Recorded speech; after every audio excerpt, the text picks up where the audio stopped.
Mari kita perkatakan 5 arti Pentakosta yang ketiga. Yang pertama, Pentakosta yang ketiga adalah pencurahan Roh Kudus yang dahsyat di zaman ini, melebihi yang terjadi di Azusa Street. Yang kedua, Pentakosta ketiga akan mengakibatkan penuaian jiwa yang terbesar dan terakhir sebelum Tuhan Yesus datang kembali. Yang ketiga, Pentakosta ketiga akan membangkitkan generasi Yeremia, yaitu anak-anak muda yang dipenuhi Roh Kudus, cinta mati-matian terhadap Tuhan Yesus, tidak kompromi terhadap dosa, dan akan bergerak untuk memenangkan jiwa. Yang keempat, Pentakosta ketiga lahir di Indonesia dan bergerak ke bangsa-bangsa. Gerakan ini dari timur ke barat dan akan kembali ke Yerusalem. Yang kelima, Pentakosta ketiga akan memberikan kuasa untuk menyelesaikan amanat agung, dan setelah itu Tuhan Yesus datang kembali. Mazmur 91. Dalam lindungan Allah. Orang yang duduk dalam lindungan yang maha tinggi dan bermalam dalam naungan yang maha kuasa akan berkata kepada Tuhan, tempat perlindunganku dan kubu pertahananku, Allahku yang kupercayai. Sungguh, dialah yang akan melepaskan engkau dari jerat penangkap burung, dari penyakit sampar yang busuk. Dengan kepaknya, ia akan menudungi engkau. Di bawah sayapnya, engkau akan berlindung. Kesetiaannya ialah perisai dan pagar tembok. Engkau tak usah takut terhadap kedahsyatan malam, terhadap panah yang terbang di waktu siang, terhadap penyakit sampar yang berjalan di dalam gelap, terhadap penyakit menular yang mengamuk di waktu petang. Walau 1.000 orang rebah di sisimu, dan 10.000 di sebelah kananmu, tetapi itu tidak akan menimpamu. Engkau hanya menontonnya dengan matamu sendiri, dan melihat pembalasan terhadap orang-orang fasik. Sebab Tuhan ialah tempat perlindunganmu, yang maha tinggi telah kau buat tempat perteduhanmu. Malapetaka tidak akan menimpa kamu, dan tulah tidak akan mendekat kepada kemahmu. Sebab malaikat-malaikatnya akan diperintahkannya kepadamu untuk menjaga engkau di segala jalanmu. Mereka akan menatang engkau di atas tangannya, supaya kakimu jangan terantuk kepada batu. Singa dan ular tedung akan kau langkahi. Engkau akan menginjak anak singa dan ular naga. Sungguh, hatinya melekat kepadaku, maka aku akan meluputkannya. Aku akan membentenginya sebab ia mengenal namaku. Bila ia berseru kepadaku, aku akan menjawab. Aku akan menyertai dia dalam kesesakan. Aku akan meluputkannya dan memuliakannya. Dengan panjang umur akan kukenyangkan dia, dan akan kuperlihatkan kepadanya keselamatan daripadaku. Shalom saudara, sesuai tuntunan yang diterima oleh gembala kita, tahun 2025 adalah tahun penuaian, the year of harvest. Namun penuaian tidak terjadi begitu saja. Ada beberapa hal yang harus kita perhatikan sebagai seorang penuai. Dalam Voice of Pentecost kali ini, kita akan membahas mengenai syarat untuk menuai. Matius 4 ayat 19 menuliskan, Yesus berkata kepada mereka, "Mari, ikutlah aku dan kamu akan kujadikan penjala manusia." Hal ini merupakan panggilan Tuhan Yesus untuk semua orang percaya, yaitu mengikut Yesus dan menjadi penjala manusia melalui pemberitaan Injil keselamatan, melalui perkataan dan perilaku kita yang baik, sehingga jiwa-jiwa yang terhilang diselamatkan. Menarik karena dalam bahasa aslinya kata kujadikan adalah poieo yang artinya to make ready atau to prepare. Kata ini menunjukkan bahwa sebelum orang percaya diutus untuk menjala manusia, Tuhan Yesus akan memperlengkapi mereka terlebih dahulu sampai mereka siap. Dia menetapkan syarat bagi orang-orang pilihannya untuk melakukan pekerjaan ini. Syarat untuk menuai yang pertama adalah hidup suci. Filipi 2 ayat 15-16a menuliskan, supaya kamu tidak bercacat dan tidak bernoda sebagai anak-anak Allah yang tidak bercela di tengah-tengah orang yang jahat dan sesat ini, sehingga kamu bercahaya di antara mereka seperti bintang-bintang di dunia sambil berpegang pada firman kehidupan. Saudara, Tuhan melihat sampai kedalaman hati, sedangkan manusia cenderung melihat apa yang nampak dari luar. Bagaimanapun fasihnya kita memberitakan Injil, orang-orang akan melihat bagaimana kehidupan kita. Apakah hidup kita selaras dengan firman yang kita beritakan atau tidak? Saat orang memandang cara hidup kita selaras dengan firman Tuhan, berbeda dengan cara hidup dunia, maka mereka akan percaya akan pemberitaan kita dan akhirnya mau menerima Yesus. Syarat untuk menua yang kedua adalah dipenuhi dengan Roh Kudus. Yohanes 15 ayat 5 menuliskan, "Akulah pokok anggur dan kamulah ranting-rantingnya. Barang siapa tinggal di dalam aku dan aku di dalam dia, ia berbuah banyak. Sebab di luar aku kamu tidak dapat berbuat apa-apa."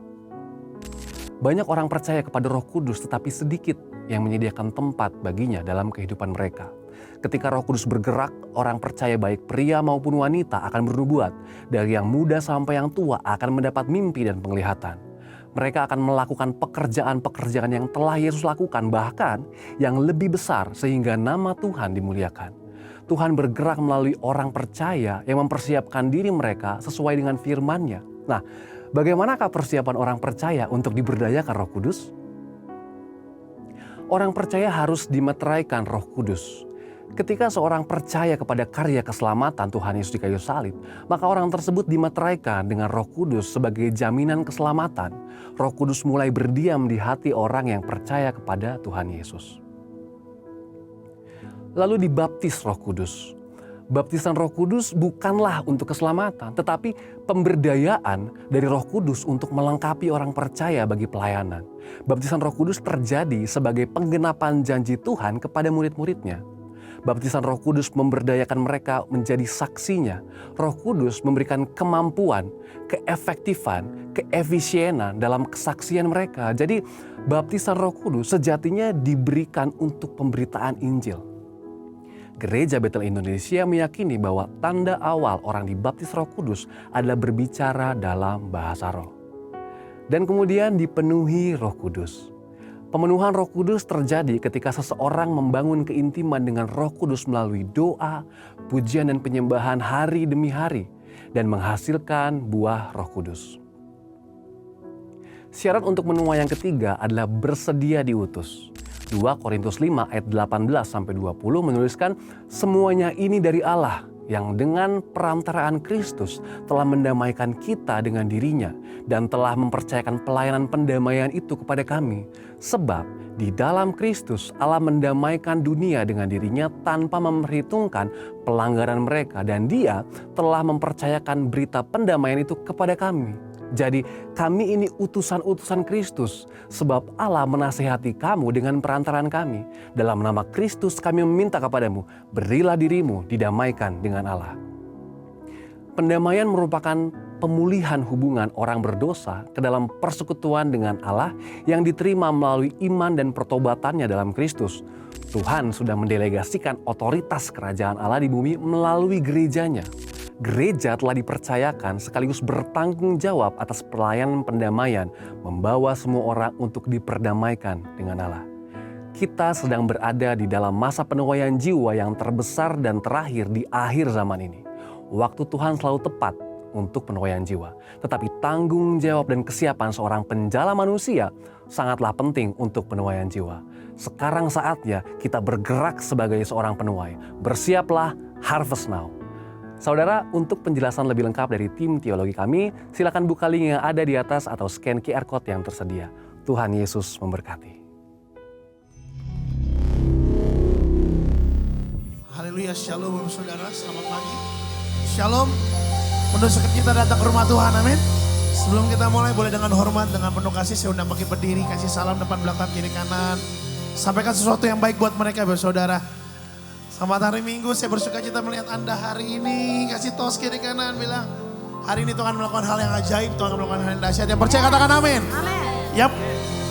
Amin. Yang katakan kita saudara, kami bersyukur buat kasih setiamu Tuhan. Kau Allah yang tidak pernah berubah. Kau Tuhan kami yang ajaib. Raja di atas segala raja. Tuhan satu-satunya berkuasa. Dulu, sekarang, sampai selama-lamanya. Hari ini Tuhan akan terdengar pujian-pujian dari tempat ini. Semua yang sakit aku berdoa ada kesembuhan terjadi. Semua yang datang dengan letih lesu beban berat, hari ini kau akan mendapat kelegaan daripada Tuhan. Semua yang datang dengan segala apapun pergumulan di dalam kehidupanmu, dalam keluargamu, dengar baik saudara. Ada jawaban datang dari rumah Tuhan. Ada jawaban datang daripada Tuhan. Oleh sebab itu mari putuskan sepanjang ibadah ini, Tuhan kami mau bersuka cita, Tuhan kami mau berantusias beribadah. Bukan untuk siapa di depan berdiri, tapi hanya satu nama, Yesus Kristus Tuhan namanya. Kalau kau setuju dengan saya, berikan tepuk tangan yang meriah buat Tuhan. Haleluya, haleluya. Oh God, I worship you. Oh God, come on. Be glorified and magnified. Be magnified. Yes, Lord. Change the atmosphere. Dengan segenap hatimu katakan, oh God, I worship you. Hey. I worship you, Jesus. Dimanapun kau berdiri, saudara, hari ini putuskan, Tuhan aku mau menyembahmu. Be magnified. Amin. Nyanyikan sama-sama dari awal lagu ini. Glory to God in the highest. Shout. Glory to God in the highest. Amen. For your great and matchless name. Woo! I worship you and honor you.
memuji, memuliakan nama-Mu Tuhan. Yang bersuka cita katakan amin. Katakan amin saudara. Haleluya. Dia Tuhan telah ubahkan duka cita kita menjadi tari-tarian. Amin. Yang setuju katakan amin, angkat tanganmu. Mari semua menari buat Tuhan. Saudara tepuk tangan sama-sama. Come on. Depan, belakang, kiri, kanan semuanya. Yeay. Haleluya. Katakan sama-sama. He's turned my morning. Say. He's turned my morning. Say.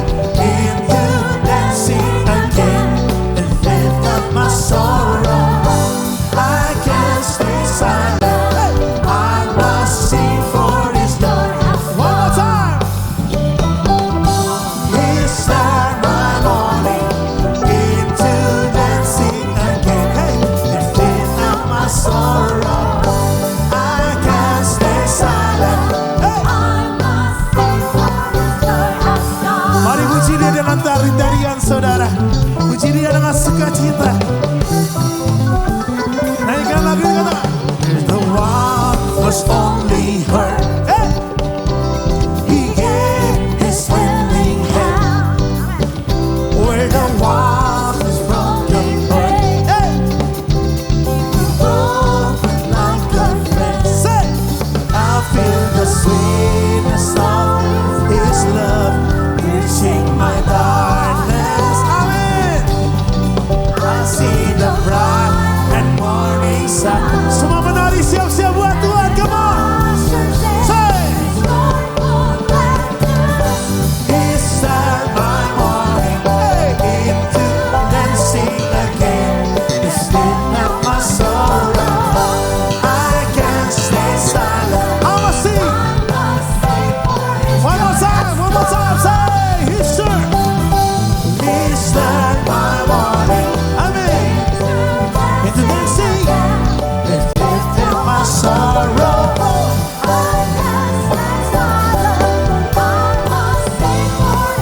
Tepuk tangan sama-sama saudara. Kita nyanyikan sama-sama versi bahasa Indonesianya. Katakan saudara, di dalam kesesakan, di dalam kesesakan, Kau beri kelegaan, Kau beri, amin. Di dalam kesedihan, Kau berikan kami penghiburan. Angkat tanganmu saudara. Kasih-Mu telah melenyapkan segala kegelapan. Pun merekam. Boleh angkat tanganmu semua sama-sama. Dari depan sampai belakang katakan. Menari saudara. Hey. Kau telah ubahkan ratapanku kini menjadi tari. Kami kan bersuka. Nyanyikan. One more time. Kau telah ubahkan.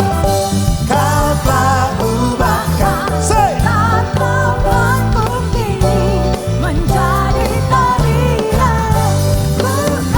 Saya mau dengar suara saudara nyanyikan lagu ini saudara. Katakan sama-sama. Kau telah ubahkan. Say. Yo. Kau telah ubahkan. Come on. Amin. Kami kan bersuka. Nyanyi. One more time. He's turned my morning. He's turned my morning into dancing again. He's lifted my soul. I can see silent. I must see. I must see. I must sing for. One more time. I must sing. I must sing for His joyous God. Tepuk tangan buat Tuhan Yesus semuanya. Haleluya. Tepuk tangan saudara. Haleluya. Amin Tuhan. Yang bersuka cita katakan amin. Saudara percaya dengan Tuhan kita dapat melakukan perkara yang ajaib, amin. Saudara percaya bersama dengan Tuhan kita dapat melakukan perkara yang ajaib, amin. Kita berjalan dari kemuliaan sampai kemuliaan. Yang percaya katakan amin. Tepuk tangan buat Tuhan saudara, come on. Hey.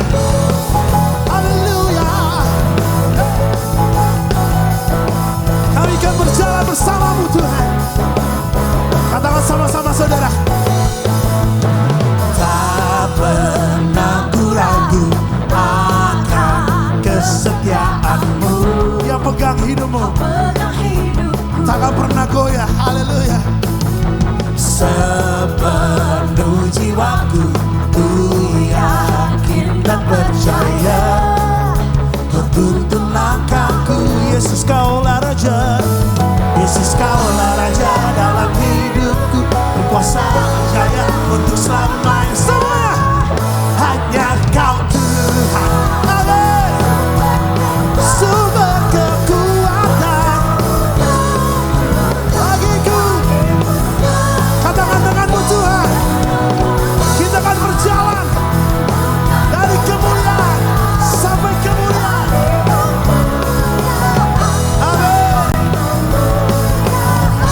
senantiasa denganmu Tuhan.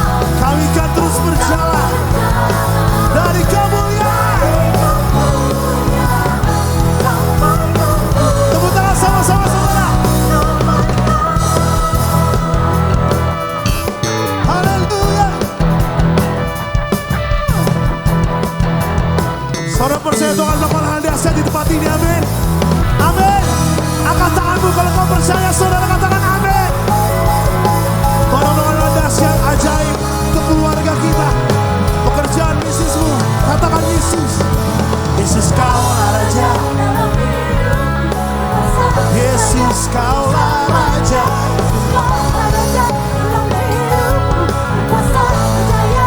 Yesus. Yesus kaulah Raja dalam hidupku. Amin.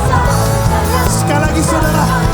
Yesus kaulah Raja dalam hidupku. Berkuasa berjaya untuk selamanya.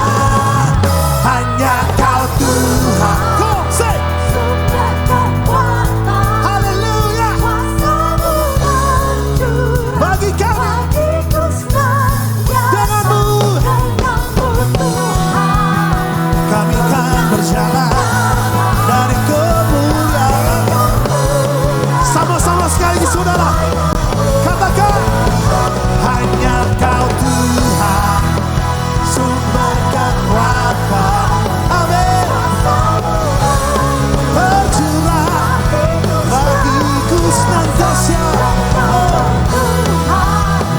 Ku kan berjalan dari kemuliaan sampai, katakan dari kemuliaan, dari kemuliaan sampai kemuliaan. Sekali lagi saudara, dari kemuliaan sampai kemuliaan selamanya. Tepuk tangan buat Tuhan Yesus. Haleluya.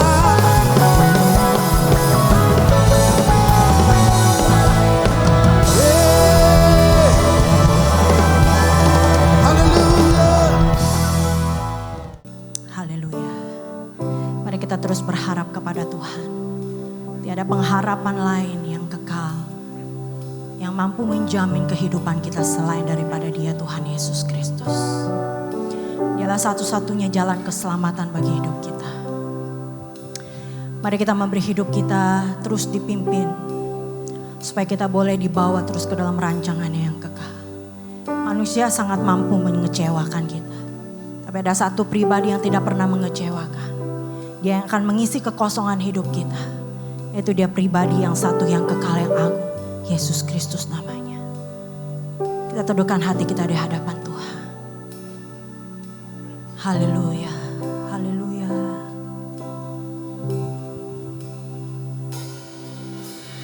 Mataku tertuju padamu, segenap hidupku ku serahkan padamu. Pimpin aku masuk rencanamu,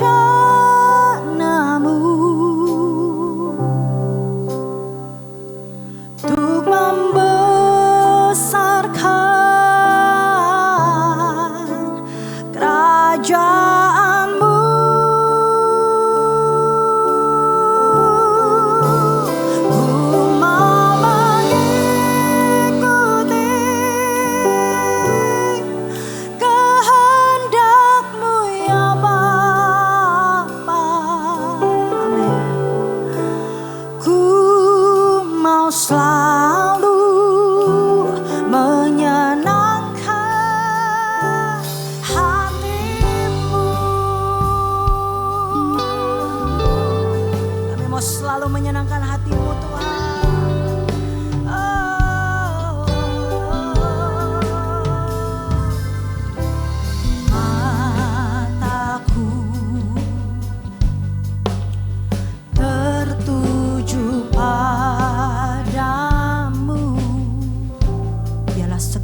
Mari dengan hormat saya mengundang kita semua berdiri di hadapan Tuhan. Dengan imanmu katakan, ku mau mengikuti ya Tuhan, kehendak-Mu ya Bapa. Ku mau selalu menyenangkan, biar menjadi doamu, komitmenmu di hadapan Tuhan. Ku mau, ku mau.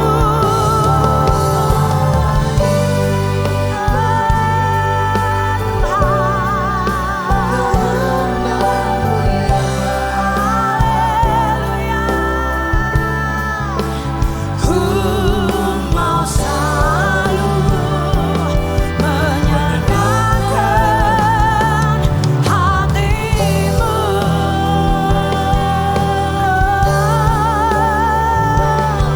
Kami mau senangkan hatimu Tuhan.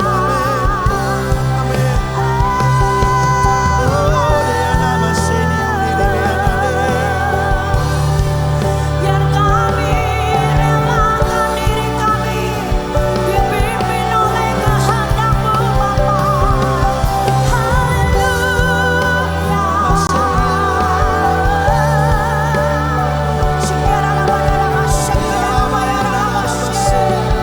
Inilah rindu kami di hadapan-Mu. Kami mau menjadi seperti yang Kau inginkan. Biar hidup ini senangkan hati-Mu. Yes Lord. Haleluya.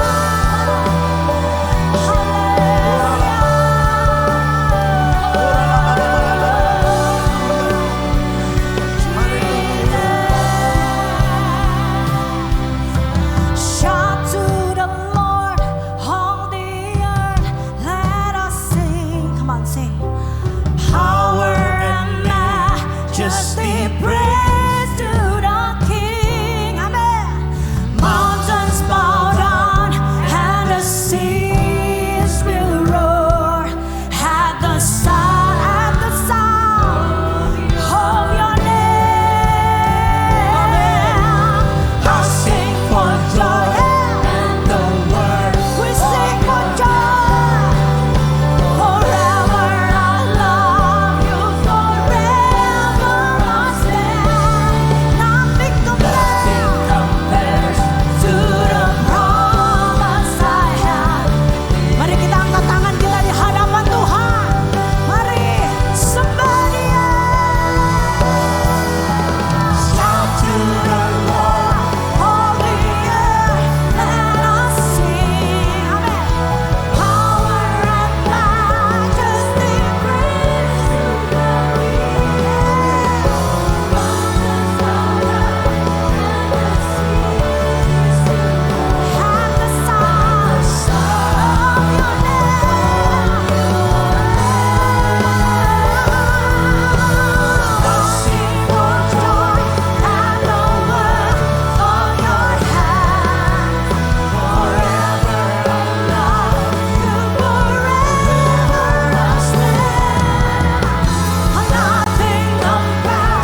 Tak ada apapun yang bisa dibandingkan dengan keagungan-Mu Tuhan.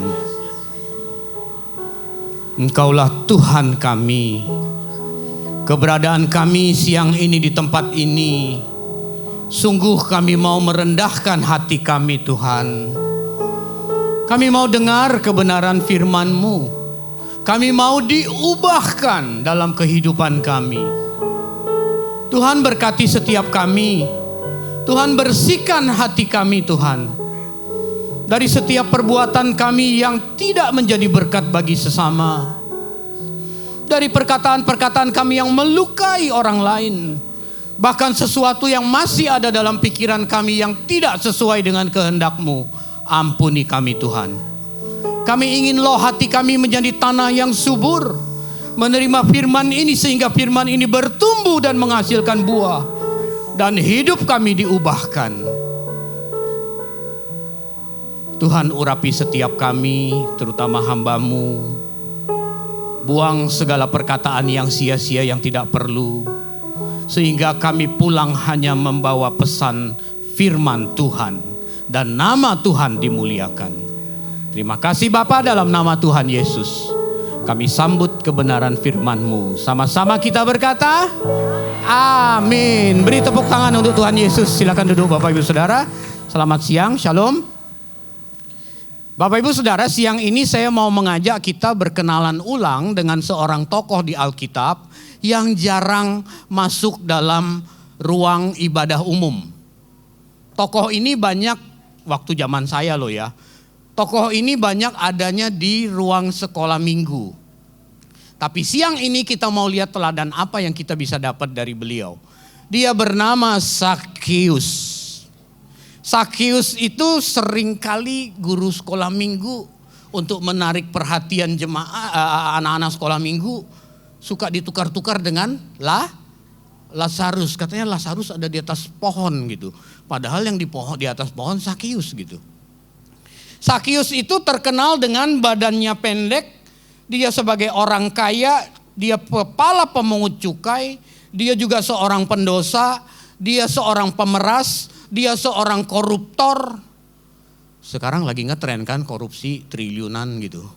Makanya saya angkat ini Bapak Ibu Saudara. Mari kita buka Alkitab kita dari Lukas 19 ayat 1 sampai ayat 4 dulu.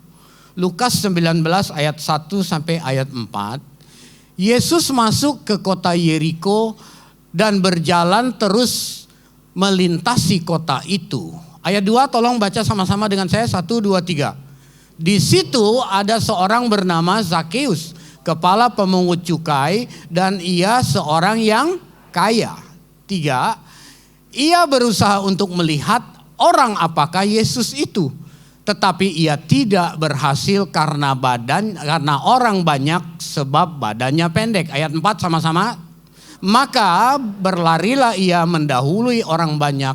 Lalu memanjat pohon ara untuk melihat Yesus yang akan lewat di situ. Demikian firman Tuhan. Bapak Ibu Saudara, kita udah tahu ini ayat. Tapi tahukah kita bahwa Zakheus itu punya kehausan yang luar biasa. Dia mau kenal Yesus, dia mau tahu siapa Yesus lebih dalam. Yesus ini di zaman itu seorang nabi, dipanggil seorang rabi, seorang guru. Dan dia sangat fenomenal. Ajarannya itu melawan arus yang ada. Banyak tokoh agama mengajarkan agama Musa. Tetapi Yesus datang dengan ajarannya yang nyentrik. Dia sering menuding tokoh-tokoh agama. Dia sering mengeluarkan perkataan pedas untuk orang-orang kaya yang tidak bertobat. Orang kaya sukar masuk kerajaan surga katanya. Lebih gampang seekor unta masuk lubang jarum. Yesus pun sering dibully oleh pemuka agama. Kita tahu Zakheus itu dia di kota Yeriko, dia kepala bea cukai. Dia bekerja untuk kekaisaran Roma, memungut cukai dari bangsa Israel, dari bangsanya sendiri. Dan dia korupsi. Dia memperkaya diri sendiri, dia memeras orang, dia mengambil pajak lebih besar daripada yang seharusnya. Lalu dia memperkaya dirinya. Makanya Sakeus disebut pendosa. Sakeus itu tidak, orang-orang di kota Yeriko itu mengucilkan Sakeus, tidak bergaul dengan Sakeus. Mengapa? Zaman itu bangsa Israel itu bangsa yang religius. Jadi kalau ada pendosa, mereka tidak bergaul sama pendosa. Pendosa itu orang sakit kusta, orang yang berzina, termasuk orang pemungut cukai, Sakeus. Jadi Sakeus itu dicap orang berdosa. Dia tidak boleh masuk ke rumah ibadah. Itu Sakeus. Nah, satu kali Yesus masuk ke kotanya. Dia penasaran, dia pengen tahu. Kenapa Yesus ini disambut oleh orang satu penduduk kota. Dia punya kehausan yang luar biasa untuk kenal Tuhan Yesus, Bapak Ibu. Dan nanti kita lihat apa yang dilakukan Tuhan untuk Sakeus menjawab kehausannya itu. Mengapa saya berkata Sakeus punya kehausan yang luar biasa? Karena dari bahasa asli Alkitab, dia ingin melihat orang seperti apakah Yesus. Kata melihat di situ dalam bahasa asli Alkitab itu ZTO Eido. ZTO itu to seek in order to find, mencari sampai ketemu. Jadi bukan sekedar cari-cari doang, pingin foto selfie sama pendeta gitu, abis itu dilupain pendetanya, apalagi ajarannya dilupain. Sakeus nggak begitu. Sakeus itu dia ZTO, dia itu benar-benar mencari sampai menemukan. Dan kata Eido adalah to know anything. Dia mau tahu segala sesuatu tentang Yesus. Makanya dia haus luar biasa, dia pingin tahu. Tapi masalahnya Sakeus punya halangan. Dia punya dua macam halangan untuk mengenal Tuhan Yesus. Halangan dari internal tubuhnya, dia pendek. Orang satu kota sudah berkumpul di pinggir jalan, dia gak bisa nembus. Halangan secara eksternal itu dia ada orang banyak yang menghalangi dia untuk kenal Tuhan Yesus. Bapak Ibu, untuk tahu, untuk mengenal Tuhan Yesus, untuk berjuang tahu lebih dalam Tuhan Yesus, kita itu harus berani mengidentifikasi halangan-halangan dalam diri kita. Apa sih yang bikin aku terhalang? Mau datang ke kul kok jadi males banget ya? Mau ke gereja kok susah amat ya? Kenapa ya? Nantilah. Kita harus identifikasi kelemahan dan halangan kita, Bapak Ibu. Dari dalam internal mungkin kita mencela pasangan hidup kita. Suami gua aja gak bener. Bagaimana gua mau ke kul? Suka cari pembenaran. Identifikasi kelemahan kita dan halangan kita, Bapak Ibu Saudara. Supaya kita bisa bertindak, action. Sakeus itu tidak berhenti sampai identifikasi kelemahannya. Tetapi dia bertindak. Dia melakukan sebuah action yang luar biasa, Bapak Ibu Saudara. Apa yang dilakukan oleh Sakeus dalam menutupi kelemahannya? Kita lihat next slide. Satu, dia berlari sekencang-kencangnya mendahului orang banyak. Anda bisa bayangkan satu penduduk kota itu berkumpul di pinggir jalan raya, berbaris, berapa kilometer itu kira-kira, menyambut kedatangan Tuhan Yesus. Jadi walaupun tidak ada informasi seberapa jauh Sakeus berlari, badannya kan pendek. Kalau orang yang tinggi itu satu langkah, Sakeus itu 2 langkah, betul gak? Pendek kakinya. Jadi sebenarnya dia capek itu. Kita gak tahu dia lari berapa jauh. Itu action yang dia lakukan. Demi dia haus mau kenal Tuhan Yesus. Terus dia manjat pohon, Bapak Ibu. Pohon ara. Pohon ara tuh bagi orang yang tinggi, tangannya juga panjang. Manjat gampang ya. Kalau tangannya pendek, meluk gak nyampe, itu berat manjatnya. Coba tanya kanan kirimu yang pendek, coba tolong lihat ada gak, bener gak gitu. Lalu action yang ketiga, dia nangkring di atas pohon gak tahu berapa lama di atas itu. Demi mau tahu Tuhan Yesus. Dia bertindak. Dia melakukan action. Sebagai hasilnya, Dia melihat Tuhan Yesus jauh lebih lengkap daripada orang banyak. Karena dia menempati posisi lebih tinggi dari banyak orang, Bapak Ibu Saudara. Itu Sakeus, Bapak Ibu. Nah, kita pun harus mengidentifikasi halangan kita, kelemahan kita apa sih? Kok susah amat ya? Mau saat teduh di rumah malam hari kok susah ya? Apa sih halangannya? Rupanya sinetron preman pensiun yang bikin kita. Kalau Gen Z nggak tahu tuh preman pensiun apa. Gen Z taunya apa itu namanya film Netflix Korea. Apa sih yang menjadi halangan? Ngantuk. Kenapa bisa ngantuk? Udah larut malam. Kenapa tidak dipersiapkan dari sebelumnya? Kenapa tidak dijadikan agenda sebelum tidur itu tarik waktu setengah jam atau 45 menit sebelumnya? Ketemu Tuhan saat teduh. Kenapa tidak memiliki kehausan itu? Ya semua Tuhan udah berkati sih. Berkat bisa bikin orang lupa Tuhan, Bapak Ibu Saudara. Justru keadaan Anda nyaman itu bahaya.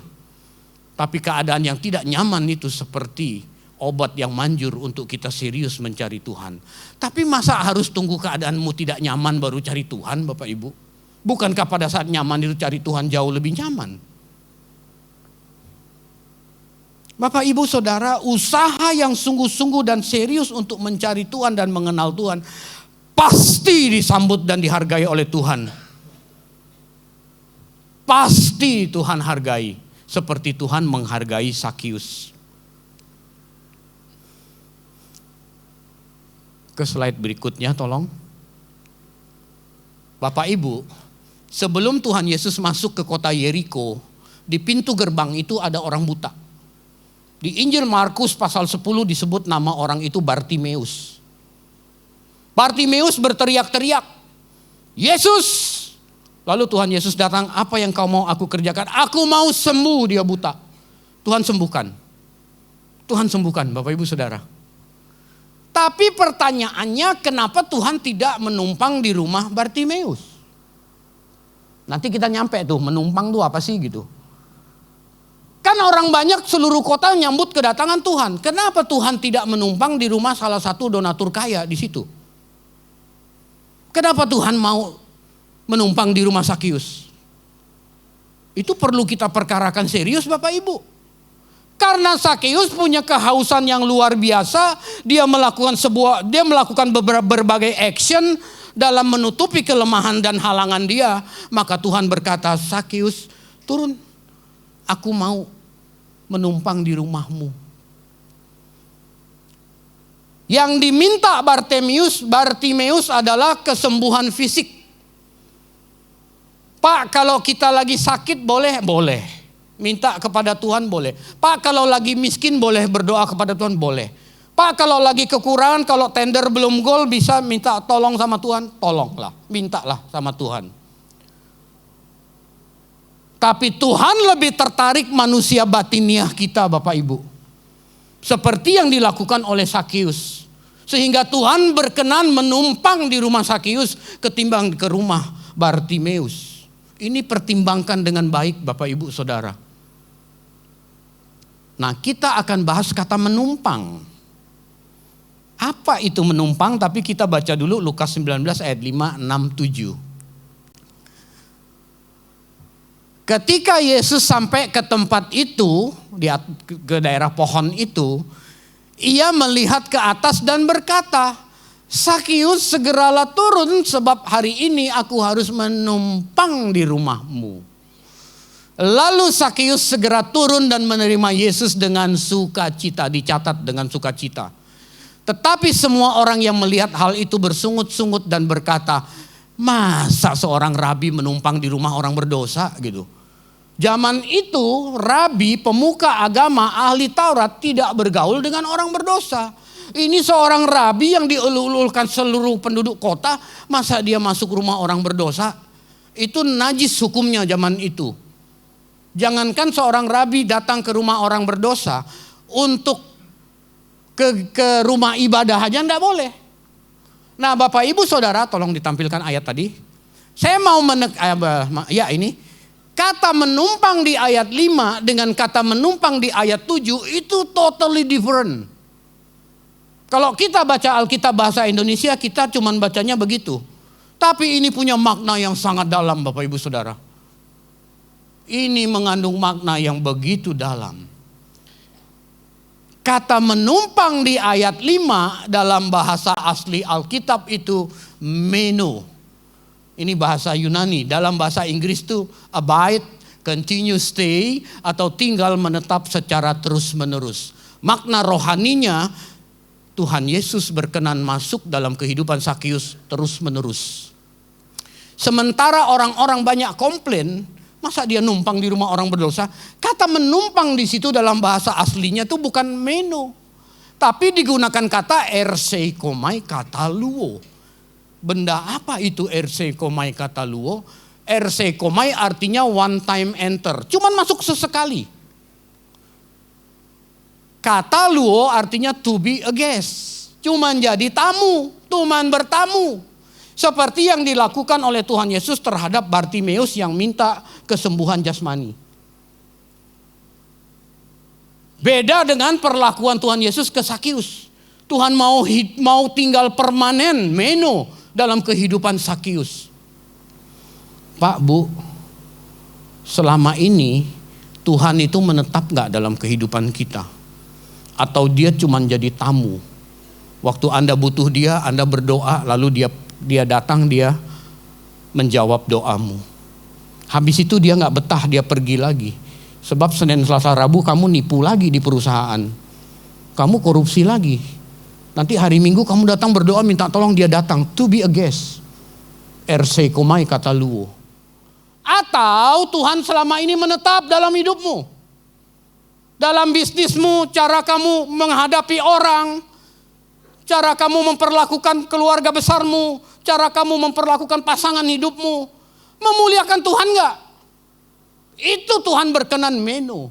Kamu punya kehausan gak yang sungguh mau cari Tuhan? Sehingga kamu mengidentifikasi kelemahannya, terus kamu mengatasi itu semua. Dan Tuhan memberi penghargaan. Beri tepuk tangan untuk kebenaran ini. Pak, Kristen itu gak gampang, Pak. Kita membuat Tuhan masuk betah dalam kehidupan kita itu harus ada harga yang dibayar, Bapak Ibu. Yesus itu tidak sekedar menumpang dalam kehidupannya seorang Sakius. Ternyata dia tinggal menetap selama-lamanya. Alkitab bahasa asli menggunakan kata meno. Anda yang ngerti bahasa Yunani periksa, silakan. Kita lihat Lukas 19 ayat 8, 9, 10. Tapi sebelum masuk situ saya mau bicara soal ayat 6 dulu. Sakius menerima Yesus dengan penuh sukacita. Coba balik ke ayat yang tadi. Ya ini.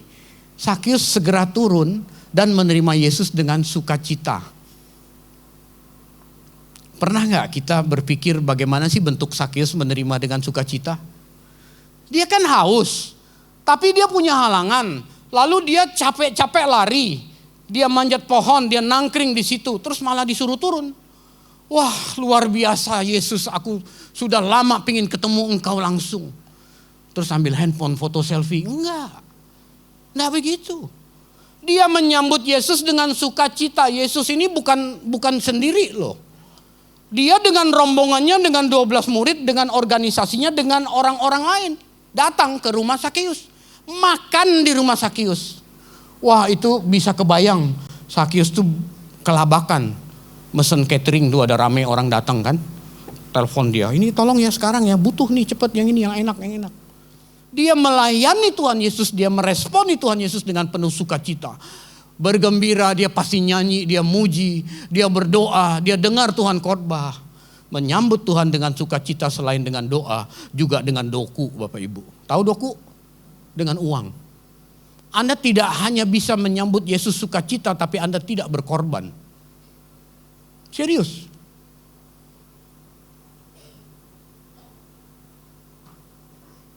Nah, kita baca dulu Lukas 19 ayat 8, 9, 10. Tetapi Sakius berdiri dan berkata kepada Tuhan, ini habis Tuhan khotbah, Sakius, kenapa kamu nipu orang? Kenapa kamu memeras orang. Kenapa kamu pakai jabatanmu untuk melakukan hal-hal yang melawan perintah Allah, Sakius? Nggak ada gunanya. Waktu kamu mati, kamu nggak bawa itu semua, Sakius. Kamu kumpulkan banyak-banyak, bisa dibongkar oleh pencuri. Ngengat dan karat bisa merusak, tapi kamu harus kumpulkan harta di surga. Di surga nggak ada pencuri, di surga tidak ada ngengat dan karat. Kumpulkan harta bagimu di surga. Dia dengar Tuhan khotbah, lalu dia memberi respon. Tetapi Sakeus berdiri dan berkata kepada Tuhan, Tuhan, setengah dari milikku akan kuberikan kepada orang miskin. Dan sekiranya ada sesuatu yang kuperas dari seseorang, akan kukembalikan 4 kali lipat. Kata Yesus kepadanya, hari ini telah terjadi keselamatan kepada rumah ini, karena orang ini pun anak Abraham. Sebab anak manusia datang untuk mencari dan menyelamatkan yang hilang. Pak, Bu, pengenalan Sakius kepada Tuhan Yesus itu berpotensi bikin Sakius bangkrut total. Pernah gak ada pengusaha yang begitu baru masuk Kristen terus Tuhan proses dibikin seolah-olah malah gak beruntung, malah bisnis makin seret. Tuhan lagi proses Bapak Ibu. Sakius setelah mendengar Yesus berkhotbah, dia mengerti beban pekerjaan Tuhan Yesus. Maka Sakius berkata, setengah dari milikku kubagikan kepada orang miskin. Kenapa kepada orang miskin? Karena Sakius tahu beban pekerjaan Tuhan.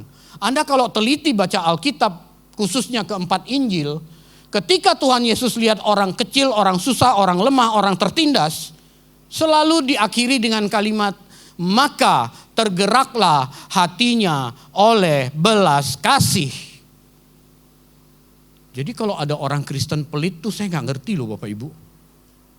Dia bukan Kristen, dia Kristen kayaknya.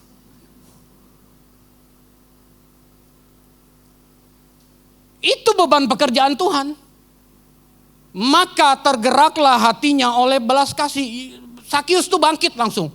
Tuhan, separuh dari harta yang kukumpulkan, aku bagikan untuk pekerjaanmu Tuhan, untuk orang miskin. Makanya saya bilang tadi, menyambut Tuhan dengan sukacita itu selain dengan doa, juga dengan doku Bapak Ibu. Kemarin Pastor Dio dan Pastor Michael ke rumah saya dan ada Pastor Timothy juga. Pastor Dio tuh cerita, kita itu segera akan mengadopsi sebuah sekolah di luar pulau yang ditinggalkan oleh donaturnya. Lalu Pastor Dio bilang, kalau kita mau menuai, kita harus menabur. Setuju saya Bapak Ibu. Tahun ini gereja kita itu tahun penuaian. Tapi kalau Anda tidak nabur, Anda mau nuai apa coba? Ini bukan bicara soal duit, bukan. Ini kebetulan Sakius duit. Dia lagi ngomong duit, saya lagi gak ngomong duit, bener. Tapi kalau kita tidak nabur, kita mau nuai apa coba? Kalau Anda tidak haus cari Tuhan, bagaimana Tuhan mau menu dalam kehidupanmu?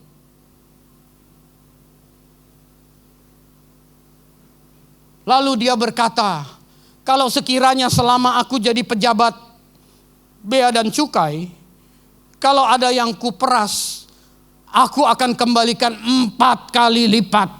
Bapak Ibu taruh duit di deposito setahun berapa bunganya? Ini 4 kali lipat loh, 400% Bapak Ibu.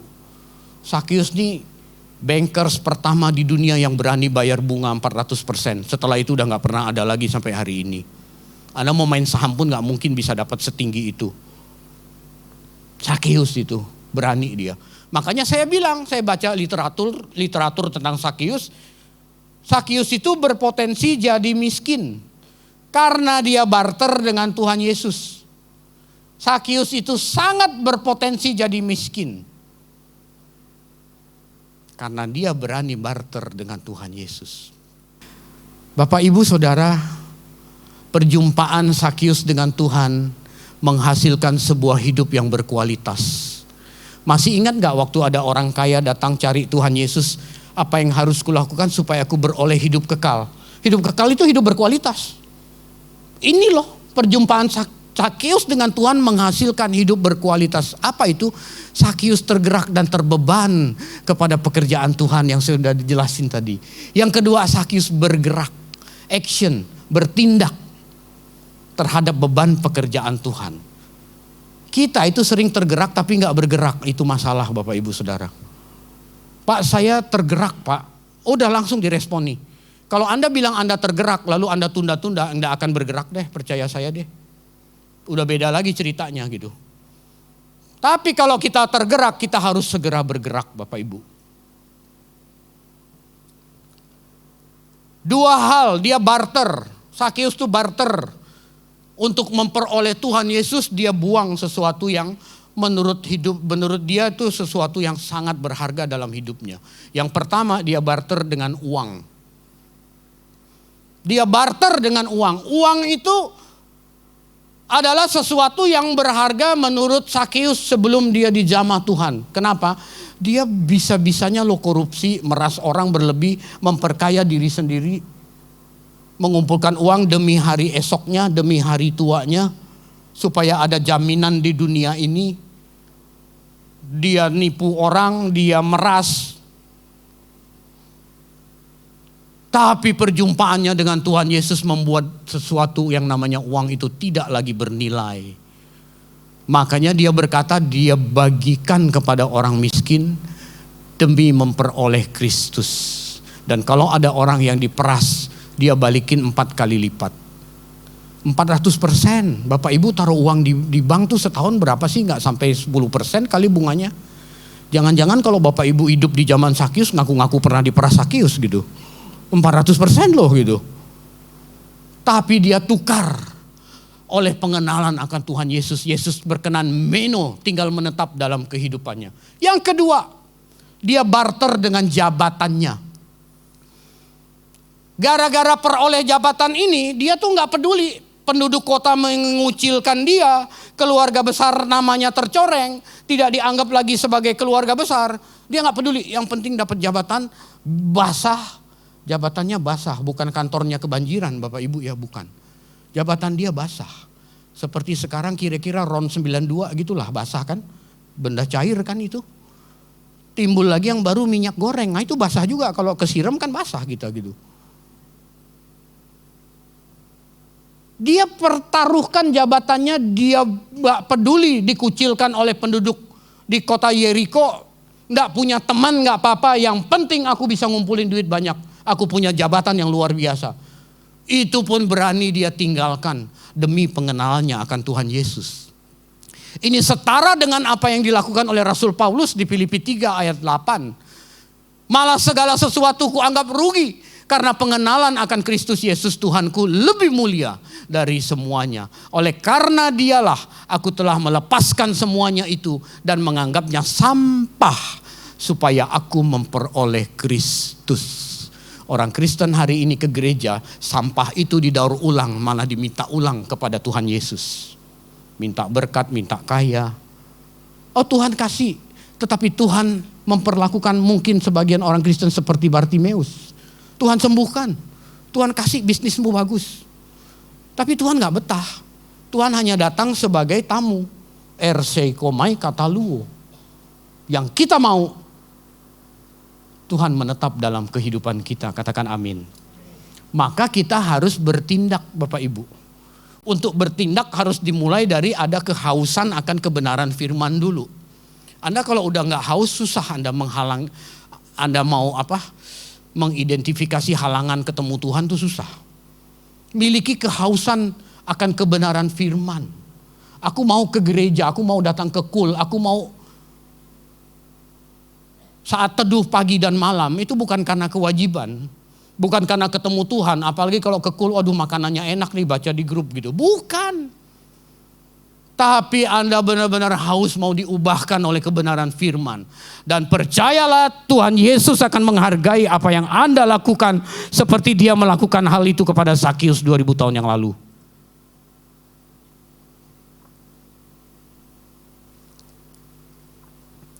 Bapak Ibu Saudara, pertobatan sejati, perjumpaan sejati dengan Tuhan harus sampai tingkat barter. Harus sampai tingkat barter, mengutamakan Tuhan dalam kehidupan kita. Saya pertanyakan bagaimana dengan kekristenan kita selama ini? Kita udah barter belum dengan kenyamanan dunia? Anda punya hal apa yang menghalangi Anda ketemu Tuhan? Yang buat Anda nggak berani barter? Selingkuhan kah? Tukang pijit kah? Korupsi kah? Nipu orang kah? Bisnis dengan cara tidak benar kah?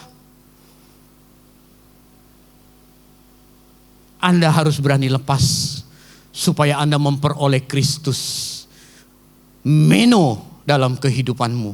Kalau enggak, maaf. Tuhan akan memperlakukan Anda seperti Dia memperlakukan Bartimeus. Udahlah Pak, nggak apa-apa lah Pak, Bartimeus saja, yang penting kan disembuhin Pak gitu. Kita harus radikal jadi Kristen Bapak Ibu Saudara. Hanya orang-orang yang melipat gandakan talentanya yang dihargai oleh Tuhan Yesus.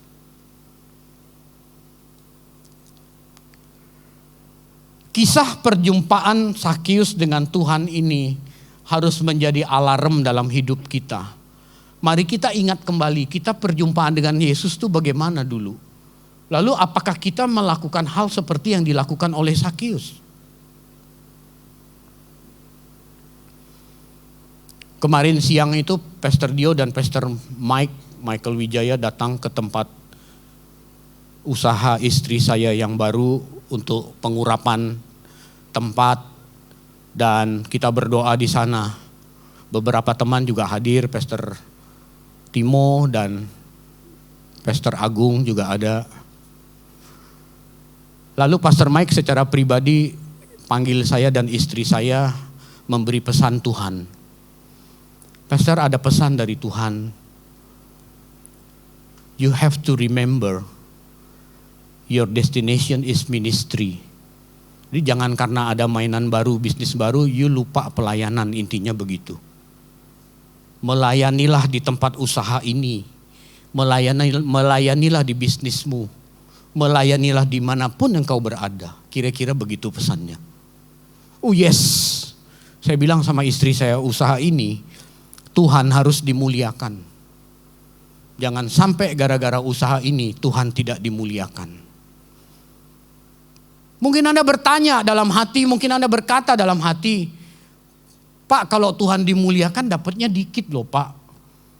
Kalau nilep-nilep dikit Tuhan tahulah kita butuh banyak duit. Tuhan gak dimuliakan Bapak Ibu Saudara. Waktu Tuhan ciptakan Adam dan Hawa di Kejadian 1 ayat 28, Tuhan berkata, kasih pesan, panggilan yang kedua itu, kuasailah bumi dan taklukkanlah itu, berkarirlah dengan benar. Ini panggilan yang mulia Bapak Ibu. Maka dalam bisnismu, dalam karirmu, dalam pekerjaanmu, mutlak Tuhan harus dimuliakan di situ. Dapatnya dikit itu urusan Tuhan, bukan urusan kita. Urusan kita itu cari dahulu kerajaan Allah dan kebenarannya. Maka semuanya akan ditambahkan oleh Tuhan. Ditambahkan itu pekerjaan Roh Kudus, bukan kita. Tugas kita itu memperagakan kebenaran di tempat di mana Tuhan menempatkan kita. Burung di langit dipelihara, burung yang lagi terbang. Dia capek cari makanannya, tapi Tuhan siapkan. Bunga bakung di padang didandani, bunga bakung itu akarnya merayap kemana-mana cari makanan. Maka Tuhan dandani, bukan bunga dalam pot, bukan burung dalam sangkar. Jadi bagian kita itu harus kita penuhi Bapak Ibu Saudara. Slide terakhir. Mari tim praise worship. Kita sampai kepada kesimpulan. Anda mau foto silakan. Kalau mau ada sayanya juga boleh nih foto. Wah keren juga kan. Nah. Yang pertama, haus akan kebenaran Tuhan Yesus harus menjadi gairah hidup kita setiap hari. Jangan hanya pada saat punya masalah Anda haus akan kebenaran. Rumah tangga mau berantem di ujung perceraian Anda baru haus kebenaran. Usaha mau bangkrut Anda baru datang cari Tuhan. Jangan Bapak Ibu. Tuhan kasih gak? Tuhan jawab gak? Bisa seperti Bartimeus. Tapi Tuhan gak tertarik hidup atau menetap secara permanen dalam hidupmu. Konklusi yang kedua, identifikasilah hal-hal yang dapat menghambat pengenalanmu akan Tuhan Yesus. Pak, saya mau sih Pak ke gereja Pak. Tapi saya masih sibuk bisnis Pak. Saya mau pelayanan nantilah. Tunggu udah pensiun, tunggu udah tua. Kamu keburu stroke nanti. Udah gak bisa efektif pelayanan. Justru pada saat sibuk, Tuhan tuh cari orang-orang yang sibuk untuk pelayanan juga. Karena orang-orang yang sibuk itu pasti orang yang efektif. Kalau orang yang nganggur, wah udah deh jadi benalu di pelayanan. Betul saudara? Justru kamu sibuk, Tuhan butuh. Cari identifikasi penghalangnya apa. Lalu bertindak, action. Sama-sama bilang dengan saya, action. Bertindak Bapak Ibu Saudara. Atasi halangan-halangan untuk mengenal Tuhan itu apa sih? Identifikasi dulu, baru diatasi. Dan percayalah, Tuhan Yesus pasti merespon. Seperti dia merespon Sakius 2000 tahun yang lalu. Tuhan pasti akan merespon setiap usaha yang Anda lakukan dalam mencari Tuhan secara sungguh-sungguh. Dia berkenan tinggal menetap. Dia berkenan meno dalam kehidupanmu. Kalau ini yang terjadi, betapa indahnya sisa umur hidup kita Bapak Ibu. Kita tidak hanya sebagai orang-orang yang beragama Kristen, tapi kita sungguh-sungguh menjadi orang Kristen yang menyenangkan hati Tuhan. Karena kita tahu Tuhan tinggal menetap dalam kehidupan kita. Amin untuk firman Tuhan siang ini. Tepuk tangan yang lebih keras untuk Tuhan Yesus. Kita bangkit berdiri. Kita nyanyi satu lagu meresponi firman ini. Lebih dari segalanya ku ingin Kau Tuhan. Lebih dari segalanya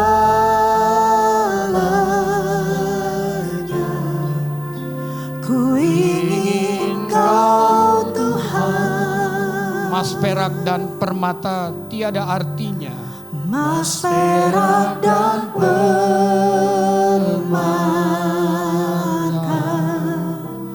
tiada artinya.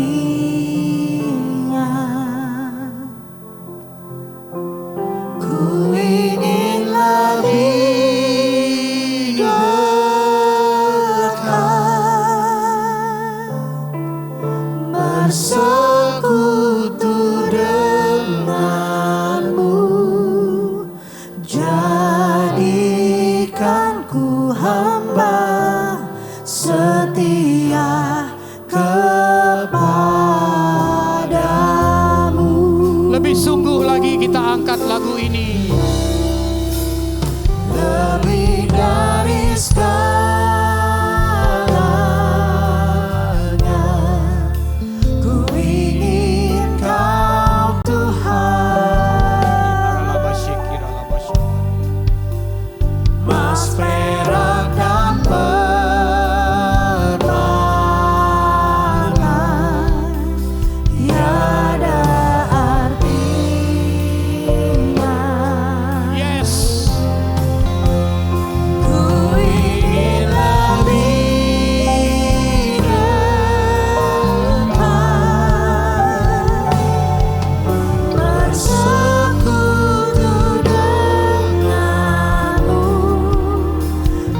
kami di hadapan-Mu.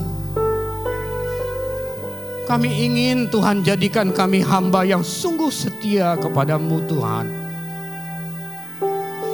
Tuhan jadilah Tuhan dalam kehidupan kami. Hadirlah, menetaplah dalam hati kami Tuhan. Mungkin selama ini pencarian kami akan Engkau belum optimal. Kami memberi waktu sisa untuk Tuhan. Tapi firman ini telah menegur kehidupan kami. Dan seorang Sakius telah memberikan teladan yang baik kepada kami. Tuhan, kami mau meneladani ini Tuhan. Karena kami sangat yakin ketika kami mengidentifikasi kelemahan kami, lalu kami bertindak, Tuhan akan menetap dalam kehidupan kami. Kalau Tuhan sudah menetap dalam hidup kami, apalagi yang kami cari Tuhan? Kalau sang sumber berkat itu sudah menetap dalam kehidupan kami tidak butuh berkatnya lagi Tuhan.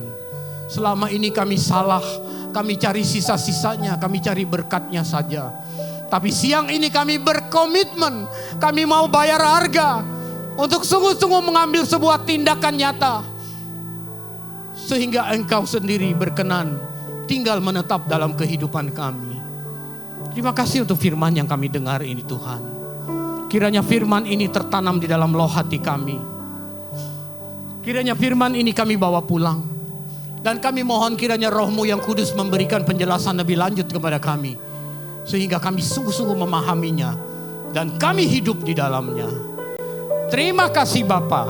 Di dalam nama Tuhan Yesus kami berdoa dan mengucap syukur. Sama-sama kita katakan amin. Beri tepuk tangan untuk Tuhan Yesus. Haleluya. Amin.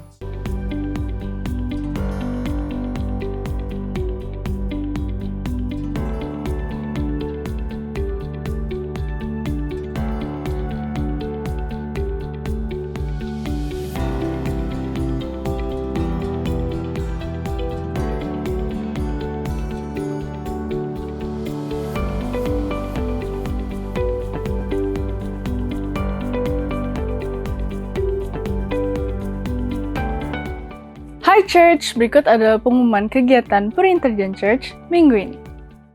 Shalom, kami mengajak setiap jemaat dalam bulan ini untuk bisa mendaftar pelayanan di Ministry Fair yang tersedia dalam setiap booth yang ada di tiap cabang. Kita ada berbagai macam pelayanan yang ada dan kami rindu setiap jemaat yang sudah tertanam dalam gereja lokal di GBI Puri Indah boleh mendaftar untuk kita bisa sama-sama melayani dan bertumbuh bersama. Karena itu, tunggu apa lagi? Segera datangi booth-booth yang ada dan pastikan saudara mendaftar dalam bulan ini. Sampai jumpa dan God bless you. Ministry Fair 2025, Puri Intergen Church mengajak saudara untuk bersama-sama melayani dan membangun gereja agar terus menjalankan perintah Tuhan.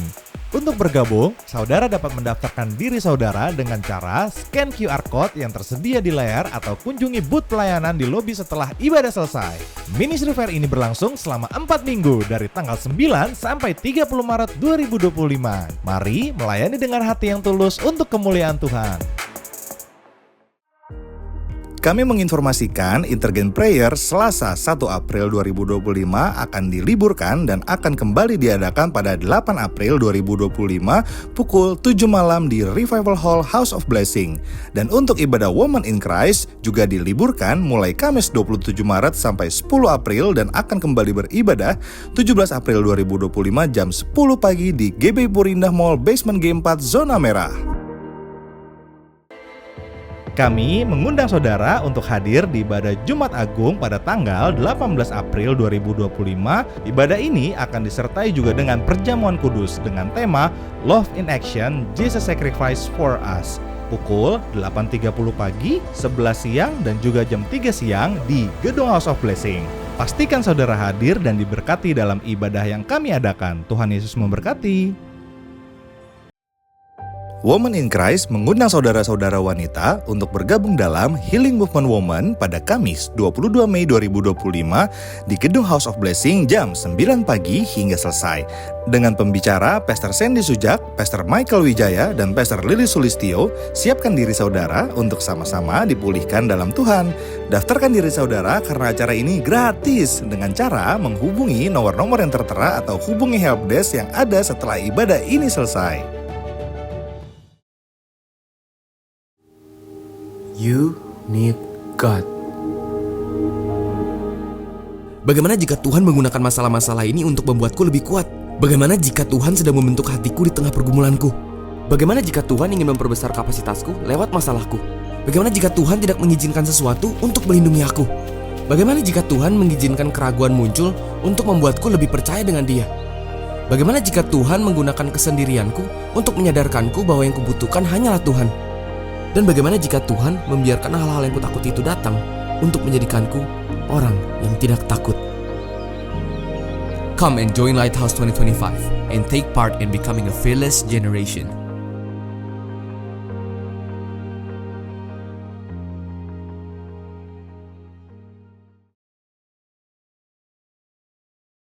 Bagi saudara yang membutuhkan informasi lebih lanjut tentang kegiatan-kegiatan ibadah kami, saudara dapat menghampiri helpdesk yang tersedia di depan ruang ibadah setelah ibadah ini selesai.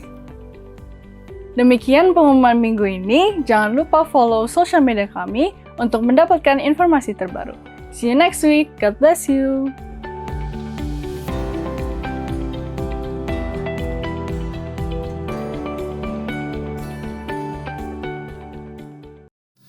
Oke, Bapak Ibu, saya undang Bapak Ibu bangkit berdiri. Kita tutup dalam doa berkat.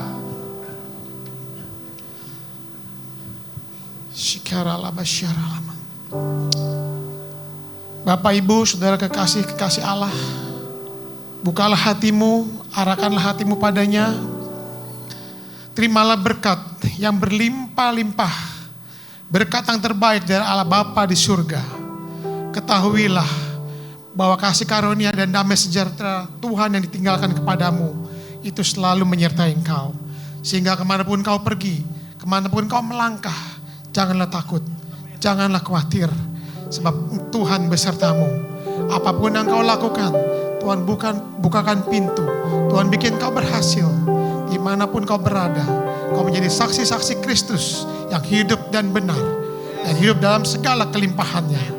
Terimalah berkat itu mulai dari hari ini sampai selama-lamanya, sampai kita ketemu dengan Tuhan di awan-awan yang permai, bahkan sampai Maranatha.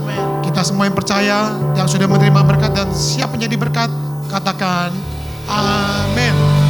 Terima kasih.